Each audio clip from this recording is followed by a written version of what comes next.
women's 100-meter sprinter of all time, competing for the final time to make a Jamaica team, her last race on Jamaican soil. An emotional send-off for those who came out to acknowledge the quintessential example of loyalty and grace, and the outgoing and long-serving queen of Jamaican sprinting. What a journey. Well, I have to give God thanks for tonight. Only Him could have done this tonight. And I'm excited. I came out here. One thing I knew I had on my side was experience. And I know it's never over until it's over. And I'm grateful for that fighting spirit and that spirit that says, once I step to the line, I'm ready to go. Yeah, big up Waterhouse, big up Shelly-Ann Fraser-Pryce, Shelly-Ann Fraser-Pryce with a Y. I'm feeling good. They haven't really seen me race, and I think today was fitting to have them here supporting. You hear them loud, and the people in my field tell them to support. But really, really glad that they were able to come out and support, because I've always said from day one, Waterhouse, Ashuka Road namely, they were always my first fans, and they've stuck with me and been here, so I'm grateful for the support, grateful that Nike was able to get them here tonight. Nice. So really, really excited about that. It's easy to forget how it all began. There were questions about her place on the 2008 Beijing Olympics team, despite finishing second at the national trials. Gold in China put that to rest. Her third-placed finish at these trials in Kingston was more gleefully accepted. Almost the perfect curtain call, as she made another national team to the Asian continent once again. Japan is where I actually started my first senior championship. So it's such a full circle moment to go back to Japan. And I'm just really excited, grateful, going back to put the race together. And yeah, we just hope for the best. I have a goal and I have a task and I have a job to do. And that's to come out here and to run my race. Everything else is noise, and I have to block that noise out to get to my race and to do my best. After that, then I can, marvel in the celebration and look forward to what's to come. But really and truly, the focus was just to execute a good race, and I knew the field was going to be challenging, and I knew that, okay, I had to get out. My starts haven't been popping as usual, but that's room to fix. And for me, I never count myself out. I'm always grateful to God for the talent and just the desire and sheer grit and determination that He has given me. So I'm looking forward to representing Jamaica again for one last time. No controversy this time. Tina Clayton making the step up to the unprecedented, both in time and stature. Her first national title, a lifetime best 10.81 seconds. While Shericka Jackson did her best performance of the season for silver in 10.88. But the toast of the night was to a legend who helped to elevate Jamaica's sprinting story for all the world to see. Shelly-Ann to bring you close. What an immaculate experience in Kingston on Friday night as a daughter of the soil said goodbye. Welcome back to the SportsMax zone. Thanks for staying with us. We are recapping an eventful weekend of track and field, courtesy of the J3's National Senior and Junior Championships. And of course, the 100 meters on the men's and women's sides took the headlines. As mentioned earlier, a promising young talent, Tina Clayton, copped her first national title, punching a ticket to her first ever World Championships this September. Speaking post-race, Clayton maintains that confidence was the key to her victory, but also admitted to the moment being bittersweet after her twin sister, Tia, didn't finish the race due to injury. As I always say, keep the confidence. Don't let nobody belittle your confidence. And for me, my confidence is always sky high. Even if I know probably I'm not 100, but my confidence is always sky high. It's a very sad moment. Wanted the both of us to make the team. It was a dream. And the fact that it was my first time making the final, I was like, it is possible. But they always say track and field is a very ungrateful sport. Things happen, so we give and take, and we still give God the glory.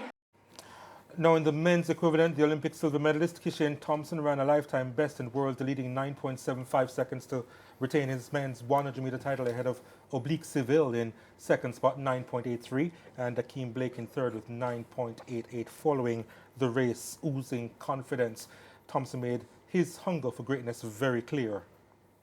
I don't think I'm ever going to surprise myself. I know how capable I am. For me, it's just to understand my speed a bit more and trust it. get the execution down to the dotted I and the cross of the T. Yeah, I'm that confident. I don't think if I even broke the rail card, it would surprise me, honestly. I'm going to just put that out there. I mean, I'm not just working to not accomplish things. You know, I work because I want to win. I want to achieve certain goals, all the accolades.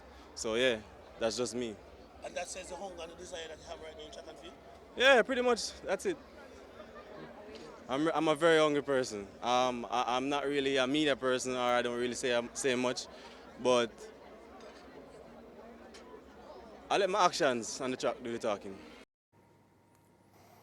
Can't wait to delve into that, but joining us on set is our SportsMax TV content editor, Leighton Levy. I'm going to get to Shane in a while, but let's talk about Shelly-Ann Fraser-Pryce and what she actually did, because it was an emotional night for everyone, including you, I suspect. In a way, yeah, because look, when I just came back to Jamaica in 2008, I remember very vividly going to an MVP camp one morning for training to interview Shelly-Ann Simpson. And in the midst of the interview, Shelly-Ann Simpson said to me, "Mr. Levy, you need to pay attention to Shelly-Ann Fraser." And in my mind, I'm like, Shelly-Ann, I try to big up somebody in our camp. So I'm like, okay, fine, I'll pay attention. So I went back again to interview Kelly Spencer a couple of days later. And again, Shelly-Ann said to me, pay attention. So I paid attention. And this little girl was killing Shelly-Ann out of the blocks. Remember, Shelly-Ann Simpson was the fastest woman in the world in 2006, in both 100 and 200. And she was blowing Shelly-Ann away, 30 meters, 60 meters. And I'm like, whoa. So I go to trials that year, and she finishes second in 10.82 seconds behind Karen Stewart. And I remember a lot of people were saying, oh, they need to take Veronica was fourth in 10.88, and they're saying, oh, we need to put Veronica in Shelly's place because Veronica has experience and she's won before and she knows what it feels like to win. And who is this girl? Shelly who? And she goes to Beijing and then she does what she does.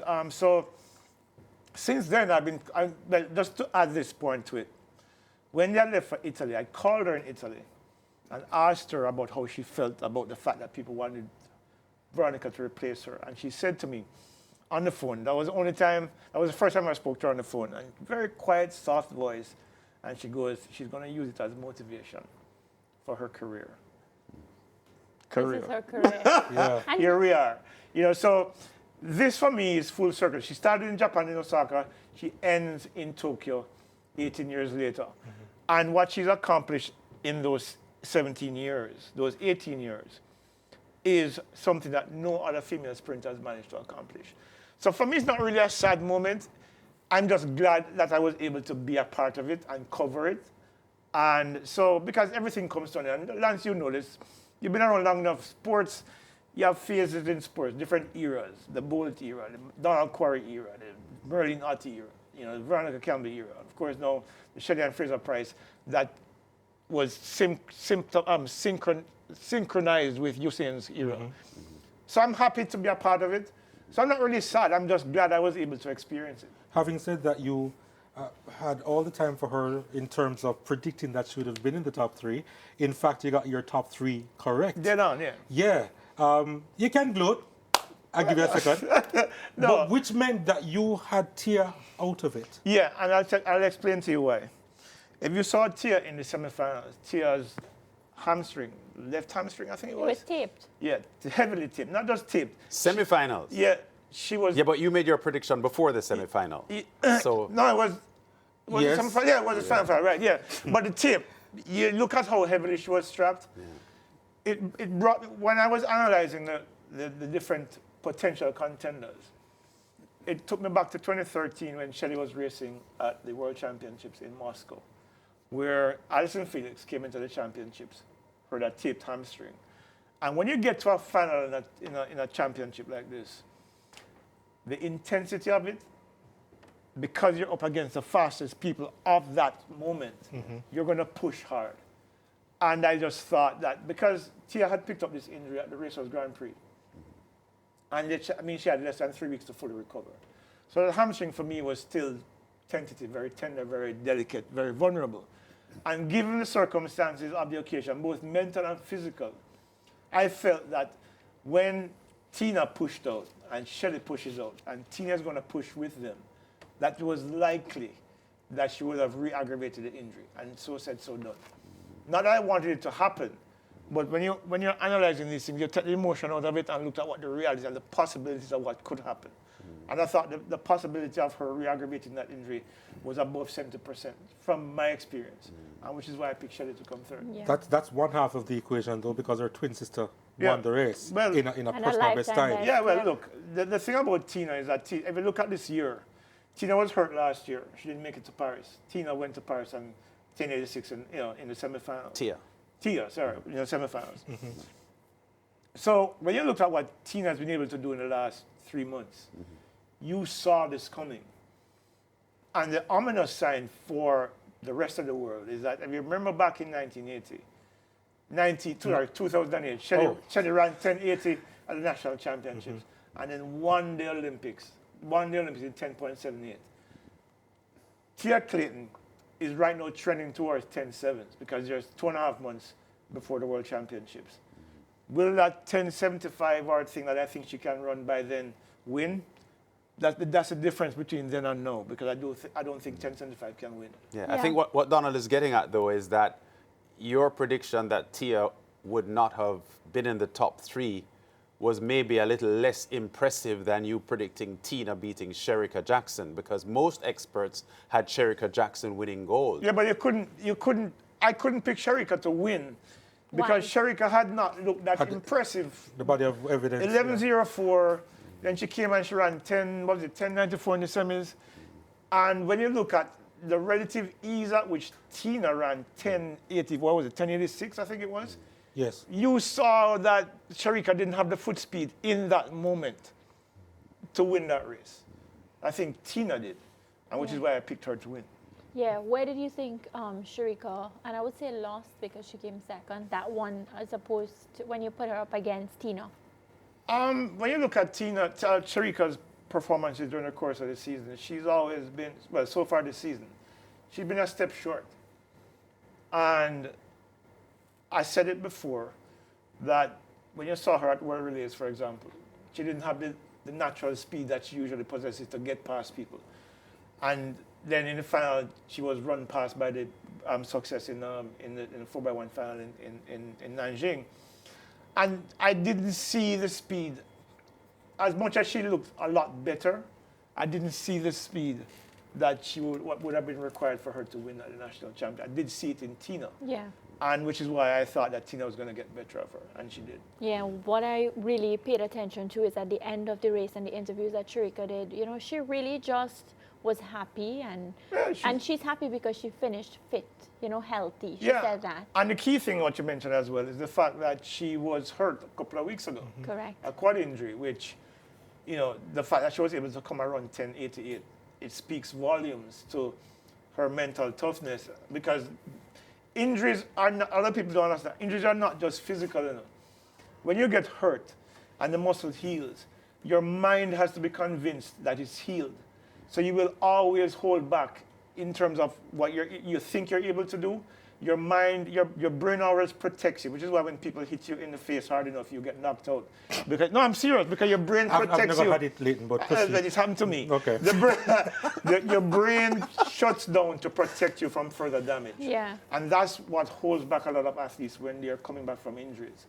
And so, even though Shericka might want to have pushed to her maximum, I don't think her mind was ready to push her there yet. Understand. I never thought that you'd have a punchable face, though, Leighton. Yeah, I was knocked out once. That's besides the point. Clayton Thompson, now, we said that we're going to go to it, right? Yeah. Because what he said, especially after the interview, after doing a lifetime best, it's a little frightening because he's promising ominous things and he's so cool about it as well. Yeah, look, Clayton has had the experience now of going to the Olympics.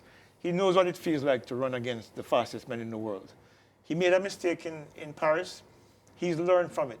And he was always a confident kid, but now you can see him gradually getting more and more confident, believing in himself more. Equal the stadium record that was set by Johan Blake in 2012 when he beat Bolt at the national championships. And he knows he can go faster. And having watched the race about 50 times over the last weekend, I know he can go faster. Funny thing about it, I picked Oblique Seville to win that race, and I still believe he would have won had he not had those cramps. Because I think both of them right now are probably the two best sprinters in the world. Only Oblique can stay healthy. Yeah. What were your thoughts on those moments pre-race? Because Oblique Seville had appeared as if he may pull out of the race because of some discomfort that he was feeling in his leg, which there had been a hint of it in the semi-final about 20 meters from the finish when he sort of Actually had a bit of a... before that, about 60, he put his hand out like this because I think he felt something. And he was in tears as well, Leighton. I think, well, I had a conversation with Glenn Mills last December, and what he said to me is that Oblique has this condition, it's a biochemical thing, where when he competes over rounds, there is a biochemical buildup in his body that hinders his flexibility. And I think that's probably what occurred to him then. Also, I also believe, and it's something that I said on his own last year, and people were saying, and of course Glenn Mills debunked that here on the show, saying that he doesn't think that, he says his mental is tough.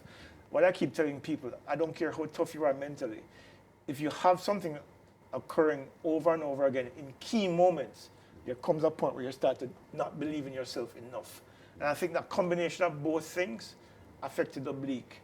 And he's fortunate that the authorities allowed him to recover enough for him. Because that usually doesn't happen, No, right? it's not supposed to happen, actually. If you're unable to go when the starters say you're ready to go, you're then you're relegated to the sideline. Yeah. How much do you think it affected some of the rivals? Because I see Brian Lavelle ran a very, very poor race and even looked as if he had some issues, which we could think, in theory, that it had something to do with the delayed start. It could have. I mean, when you're warmed up and you're ready to go, if you have any extended delay, it could make you cool down a little bit more. It could force you to start thinking about things that you're not ready to think about. So it most likely probably had an impact on. When I spoke to him after the 200-meter finals yesterday, he put it down to just a bad day. But I think there's more to it than that. I think the delay may have impacted him and may have impacted everybody else in the race as well. Yeah. So it's not outside the realm of possibility that extended delay. Because I was on the cycle track walking up and down saying, I cannot believe this is happening again. Because you remember the finals of 2022, 2023, and 2024, Oblique Seville was in the pink of form, ready to go. And then on that moment when he's supposed to deliver, something happens. And so look, I'm not going to say the authorities did the right thing, but I think in the moment, giving him an opportunity to compete and make the team, I think it's only fair. I mean, we've seen worse things happen at national championships. One particular gentleman in 2008, the world saw him fall start to the 200, and he still went on to Beijing and won gold. So, it is what it is. Yeah. Surprised by the times, though, Leighton, or? No, I mean, I think we're, given the talent that we have at our disposal right now, given that they would have been preparing for the national championships, knowing that there's another 3 months to go before the World Championships where you can take them down and build them back up again. And the times weren't surprising, they're encouraging, because what it says and has been saying for the past few years that Jamaica's talent, the gap between Usain Bolt's retirement in 2017 and current, it has now been filled. The time is now for a lot of these athletes. We're fast coming up to the break, but just a quick comment from you before we go to that break. Do you buy Clayton Thompson's narrative about the world record being within his reach, or something to the effect that if he breaks the world record, it wouldn't surprise him? I think it is. I think he believes it, and I think he has the potential to do it. Asafa Paul and I were having a conversation last December again, same event where I spoke to Glenn Mills, and Asafa said he thinks he can go 67, which is 967. I think he can go 65. If he can do that now, I think give him a couple of more years, and he learns 100 a lot better, because there's still some phases of his race that are not great. I think he can probably challenge the world record. Can he break it? I guess time will tell, but I think if he believes that it can happen, who says it can't? You know? All right, we're up on a break, but when we return, we'll go in further detail what took place over the weekend at the National Championships here in Kingston, Jamaica State.